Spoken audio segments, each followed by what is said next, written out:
Hello everyone. তো আমাদের হেবলি না মাঝে মধ্যেই জল খায়, মাঝে মধ্যে প্রায় সব সময়ই বলতে গেলে।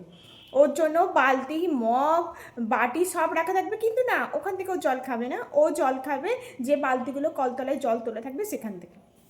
এরকমও করে। এবার ওকে যদি বলা হয় জল খাবে বাবু জল খাবে, ও সমানে ম্যামও বলতেই থাকে, ঠিক আছে। যে মা ওকে ওরকম জিজ্ঞাসা করছে আর লাড্ডু তার মাঝখানে মাঝখানে ঢুকে যাচ্ছে। মানে লাড্ডুর সাথে কথা বলতে হবে, ওর সাথে কেন বলবে? লাড্ডু তার মাঝে মাঝে ঢুকে যাচ্ছে, হেবলিকে ডিস্টার্ব করছে, দেখবে। তুমি জল খাবে? শোনো শোনো শোনো শোনো, ও দিয়েছে, দিল তো সবাই এর পেছনে তার পেছনে ওর সাথে একটা কথা বলছে মা।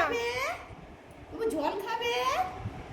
ওই শোনো না শোনো না, আমার সঙ্গে কথা বলো। জল খাবে? হ্যাঁ জল খাবে? দূর ও শুয়ে পড়তে বলো, শুয়ে পড়তে বলো। শুয়ে পড়ো তো, শু পড়ো দেখিয়ে দাও। এখানে শুয়ে পড়ো, এখানে শুয়ে পড়ো, শুয়ে পড়ো, শু পড়ো, ভালো করে শুয়ে পড়ো। ওরে বাবা, ওলে বাবালে শুয়ে পড়েছি। শুয়ে পড়েছে, শুয়ে পড়েছে। দেখি মুখটা, মুখটা দেখিয়ে দাও। ওর বাবা এর তো নাম ঘুমিয়ে হচ্ছে পড়লো। হেবলি। ঘুমিয়ে পড়েছে। মা শুয়ে পড়ো, মা শুয়ে পড়ো, মা উঠে পড়ো তো, মা উঠে পড়ো তো, মা আউ এ কি রে? মা উঠে পড়ছে না, মা উঠে পড়ো, মা উঠে পড়ো, মা উঠে পড়ো, ভালো করে উঠে পড়ো। এমনিটা আমাদের বাধ্যমে, আর লাড্ডুটা বদমাস।